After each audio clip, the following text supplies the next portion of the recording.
آپ دیکھ رہے ہیں سیرت النبی انٹرنیشنل فورم، قسط نمبر 158، جسد اطہر صلی اللہ علیہ وآلہ وسلم کی جمال آرائیاں، حصہ چہارم، آخری حصہ۔ مزید آگے بڑھنے سے قبل سیرت انٹرنیشنل فورم کے چینل کو سبسکرائب کر لیجئے اور بیل آئیکن کو ہلکا سا ٹچ کر دیجئے تاکہ آپ کو آنے والی ہماری ہر نئی ویڈیو کی بر وقت اطلاع مل سکے۔ طہارت و نظافت اور بلند کردار۔ جسم کتنا حسین و جمیل ہو، اگر وہ نظیف نہ ہو، اس سے بدبو آ رہی ہو تو اس کا سارا حسن و جمال غارت ہو جاتا ہے۔ اللہ تعالیٰ نے اپنے حبیب صلی اللہ علیہ وآلہ وسلم کو پیکر رعنا ارزانی فرمایا، اس کے ساتھ ساتھ اس کی نظافت اور لطافت کا اہتمام بھی خود ہی فرما دیا۔ حضرت انس رضی اللہ تعالیٰ عنہ سے مروی ہے، آپ رضی اللہ تعالیٰ عنہ فرماتے ہیں، ما شممت عنبرا قط ولا مسکا ولا شیئا اطیب من ریح رسول اللہ صلی اللہ تعالی علیہ وسلم، کہ میں نے کوئی مشک اور عنبر ایسا نہیں سونگھا جس کی خوشبو حضور صلی اللہ علیہ وآلہ وسلم کی مہک سے زیادہ عطربیز ہو۔ حضرت جابر ابن سمورہ رضی اللہ تعالیٰ عنہ روایت کرتے ہیں، انہو صلی اللہ علیہ وآلہ وسلم مسح خدہ فوجدت لیدہ بردا وریحا کأنما اخرجها من جونت عطار۔ حضور صلی اللہ علیہ وسلم نے اپنا دست مبارک میرے چہرے پر پھیرا، میں نے اس کی ٹھنڈک اور خوشبو محسوس کی، گویا ابھی حضور صلی اللہ علیہ وسلم نے اپنے دست مبارک کو عطار کی عطردانی سے باہر نکالا ہے۔ صحابہ کرام فرماتے ہیں کہ حضور اکرم صلی اللہ علیہ وآلہ وسلم جس کسی سے مصافحہ فرماتے دن بھر اس کے ہاتھوں سے خوشبو آتی رہتی تھی، اور جب کسی بچے کے سر پر ہاتھ پھیرتے تو اپنی مخصوص مہک کی وجہ سے وہ دوسرے بچوں سے ممتاز ہوا کرتا تھا، اور اسے بآسانی پہچان لیا جاتا تھا کہ اس خوش نصیب کے سر پر آقا دو جہاں صلی اللہ علیہ وآلہ وسلم نے اپنا دست شفقت رکھا ہے۔ حضور اکرم صلی اللہ علیہ وآلہ وسلم خوشبو لگاتے یا نہ لگاتے، خوشبو کی لپٹیں مبارک ہاتھوں سے اٹھتی رہتی ہیں۔ ایک دن رسول اللہ صلی اللہ علیہ وسلم نے حضرت انس رضی اللہ تعالیٰ کے گھر میں قیلولہ فرمایا، حضور صلی اللہ علیہ وسلم کو پسینہ آ گیا۔ حضرت انس رضی اللہ تعالیٰ عنہ کی والدہ ایک شیشی میں پسینہ مبارک کے قطرے جمع کرنے لگے تو حضور اکرم صلی اللہ علیہ وآلہ وسلم نے پوچھا، کیا کر رہی ہیں؟ عرض کی، ان قطروں کو میں اپنی خوشبو میں ملاؤں گی اور یہ تمام خوشبوؤں سے بہترین خوشبو ہو جائے گی۔ امام بخاری رحمۃ اللہ علیہ نے اپنی تاریخ کبیر میں حضرت جابر رضی اللہ تعالیٰ عنہ سے نقل کیا ہے کہ نبی کریم صلی اللہ علیہ وآلہ وسلم جس راستے سے گزرتے صحابہ کرام کو اس بھینی بھینی خوشبو کی وجہ سے معلوم ہو جاتا تھا کہ یہاں سے ان کے آقا و مولا کا گزر ہوا ہے۔ عنبر زمین، عبیر ہوا مشک تر غبار، ادنا سی یہ شناخت تیری راہ گزر کی ہے۔ بلندی کردار۔ اللہ تعالیٰ کی حکمت جب اس بات کو پسند نہیں کرتی کہ اس کا کوئی نبی یا رسول بدصورت اور قبیح المنظر ہو، یا اس کا لباس میلا، اس کا جسم غلیظ اور بدبودار ہو، تو اس کی حکمت یہ کیسے برداشت کر سکتی ہے کہ اس کا کوئی فرستادہ بدسیرت و بدکردار ہو۔ چہرے کی ساری بدصورتی دلوں کو اتنا متنفر نہیں کرتی جتنا سیرت کے دامن پر اخلاق باختگی کا چھوٹا سا داغ دلوں کو اس شخص سے متنفر کر دیتا ہے۔ کسی جھوٹے، کسی بددیانت اور کسی بدعہد شخص کا دل سے احترام کرنے والا آپ کو کوئی نظر نہیں آئے گا۔ اس لیے اللہ تعالیٰ کے انبیاء اور رسول جس طرح جسمانی عیوب سے منزہ ہوتے ہیں، اسی طرح اخلاقی نقائص سے بھی ان کا دامن یکسر پاک ہوا کرتا ہے۔ جس قدر کسی کی رسالت کی ذمہ داریاں گراں اور دائرہ نبوت وسیع ہوتا ہے، اتنا ہی اس کی سیرت، اس کی صورت کو خوب سے خوب تر کرنے کا اہتمام فرمایا جاتا ہے۔ جس آمنہ کے لال کو، جس عبداللہ کے یتیم فرزند کو عالم انسانیت کی تابد رہنمائی کے لیے منتخب فرمایا جا رہا ہے، نہ حسن صورت میں اس کا کوئی مثیل ہے اور نہ ارجمندی کردار میں اس کی کوئی نظیر۔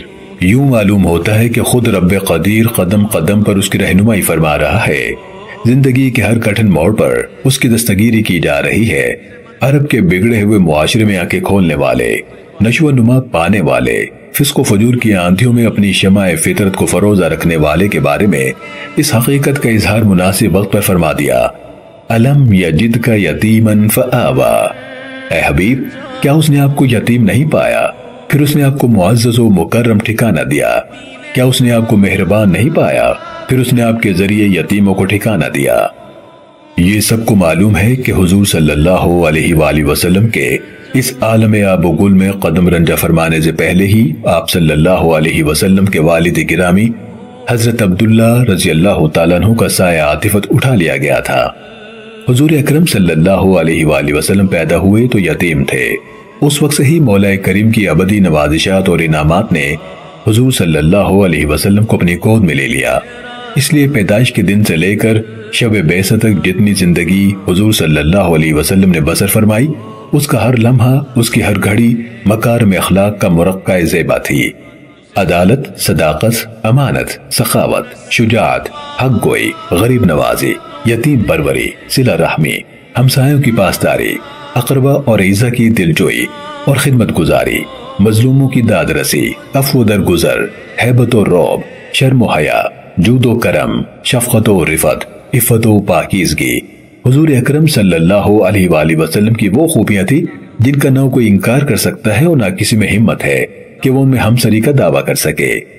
اس وقت جب کہ کفر و شرک کی بیماری ایک وبا کی شکل اختیار کر چکی تھی، اللہ تعالیٰ کے اس برگزیدہ بندے کا دامن ہمیشہ مشرکانہ رسوم سے منزہ اور پاک رہا۔ کبھی کسی بت کی عبادت یا اس کی تعظیم بجلانے کا خیال تک بھی نہیں کیا۔ اس وقت بھی عبادت کی تو اپنے مالک حقیقی، کائنات کے سچے خالق کی، اور سجدہ کیا تو اپنے معبود برحق کو۔ مسٹر مارگولوس نے ایک افسوسناک جسارت کرتے ہوئے اس پاکیزہ دامن پر ایک داغ لگانے کی صحیح مضمون کی ہے۔ اس کے اس الزام سے اس دامن کی طہارت و پاکیزگی تو ہرگز متاثر نہیں ہوتی، البتہ الزام لگانے والے کی کمینگی اور علمی بددیانتی کا پردہ ضرور چاک ہو جاتا ہے۔ اس نے لکھا ہے کہ حضور نبی کریم صلی اللہ علیہ وآلہ وسلم اور حضرت خدیجہ رضی اللہ تعالیٰ عنہ دونوں سونے سے پہلے علیہ باللہ ایک بت کی پرستش کر لیا کرتے تھے جس کا نام عزا تھا۔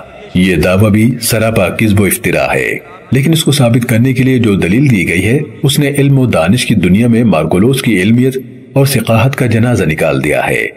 اس نے مسند احمد ابن حنبل کی ایک روایت سے استدلال کیا ہے۔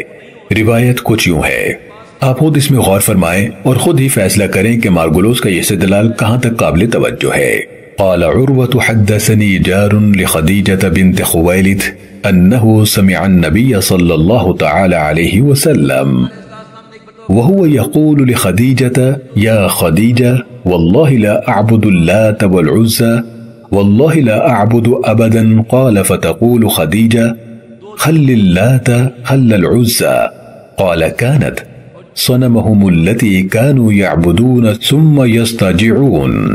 حضرت عروہ کہتے ہیں کہ مجھ سے حضرت خدیجہ بنت خویلد رضی اللہ تعالیٰ عنہ کے ایک ہمسائے نے بیان کیا کہ میں نے نبی کریم صلی اللہ علیہ وسلم کو حضرت خدیجہ رضی اللہ تعالیٰ عنہ سے یہ کہتے ہوئے سنا، اے خدیجہ، بخدا میں لات اور عزا کی کبھی پرستش نہیں کروں گا، بخدا میں ان کی ہرگز پرستش نہیں کروں گا۔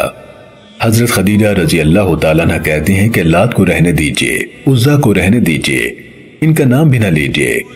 عروہ کہتے ہیں کہ لات و عزا وہ بت تھے جن کی پرستش اہل عرب سونے سے پہلے کر لیا کرتے تھے، اس کے بعد وہ بستر پر لیٹتے تھے۔ عربی کا ایک مبتدی طالب علم بھی اگر اس روایت کو نیک نیتی سے پڑھے تو کسی قسم کی غلط فہمی میں مبتلا نہیں ہوتا۔ سرکار دو عالم صلی اللہ علیہ وسلم تو اپنے معبود برحق کی بار بار قسم اٹھا کر فرما رہے ہیں کہ میں لات و عزا کی ہرگز پوجا نہیں کروں گا۔ حضرت خدیجہ رضی اللہ تعالیٰ عنہ بھی عرض کر رہی ہیں کہ ان منحوس بتوں کا نام ہی نہ لیجئے، ان کے نام لینے کی ضرورت ہی کیا ہے۔ اور مارگولوس صاحب ہیں کہ اس حدیث سے یہ استدلال فرما رہے ہیں کہ نعوذ باللہ ثم نعوذ باللہ کہ حضور صلی اللہ علیہ وسلم لات و عزا کی پوجا کرتے تھے۔ عروہ کے آخری جملے میں بتایا گیا ہے کہ اہل عرب کا یہ دستور تھا کہ وہ سونے سے پہلے ان دو بتوں کی پوجا پاٹ کر لیا کرتے تھے، اور اس میں تو کسی کو کلام نہیں کہ آفتاب نبوت کے طلوع ہونے سے قبل شرک و کفر کی تاریکی چھائی ہوئی تھی اور بتوں کی پوجا عام کی جاتی تھی۔ اس جملے میں کانو جمع کا صیغہ استعمال ہوا، جس سے صاف معلوم ہو رہا ہے کہ اس کا فاعل اہل عرب ہے، یعنی اہل عرب کا یہ دستور تھا جو بت پرست تھے۔ اگر اس کے فاعل حضور صلی اللہ علیہ وسلم اور حضرت خدیجہ رضی اللہ تعالیٰ عنہ ہوتے تو کانا تثنیہ کا صیغہ استعمال ہوتا۔ بے شک ہدایت اللہ تعالیٰ کا انعام ہے، وہ ہدایت نہ دے تو بڑے بڑے عالم فاضل دلائل کے ایسے ہی محلات تعمیر کر کے جگ ہسائی کا سبب بنتے ہیں۔ اللہ رب العالمین قرآن مجید فرقان حمید میں ارشاد فرماتا ہے، ما کان محمد ابا احد من رجالکم ولکن رسول اللہ وخاتم النبیین وکان اللہ بکل شیء علیما۔ محمد صلی اللہ علیہ وسلم تمہارے مردوں میں سے کسی کے باپ نہیں ہے، لیکن وہ اللہ کے رسول ہیں اور سب انبیاء کے آخر میں یعنی سلسلہ نبوت ختم کرنے والے ہیں، اور اللہ ہر چیز کا خوب علم رکھنے والا ہے۔ محترم سامعین و ناظرین کرام، سیرت انٹرنیشنل فورم کی پوری ٹیم اور دنیا بھر کے مسلمان عقیدہ ختم نبوت پر دل و جان سے یقین اور ایمان رکھتے ہیں۔ سیرت النبی صلی اللہ علیہ وآلہ وسلم کی عکس دیکھنے کا شکریہ، اسے دوسروں تک پہنچا کر صدقہ جاریہ کا حصہ بنیے۔ کسی بھی قسم کی غلطی پر ہم اپنے پروردگار کے حضور معافی کے طلبگار ہیں اور معتبر دلیل کی بنیاد پر اصلاح کے لیے شکر گزار ہوں گے اور آپ کی پرخلوص دعاؤں کے طلبگار ہیں۔ جزاکم اللہ خیرن کثیرا۔ مزید آگے جاننے کے لیے جڑے رہیے سیرت النبی انٹرنیشنل فورم کے ساتھ۔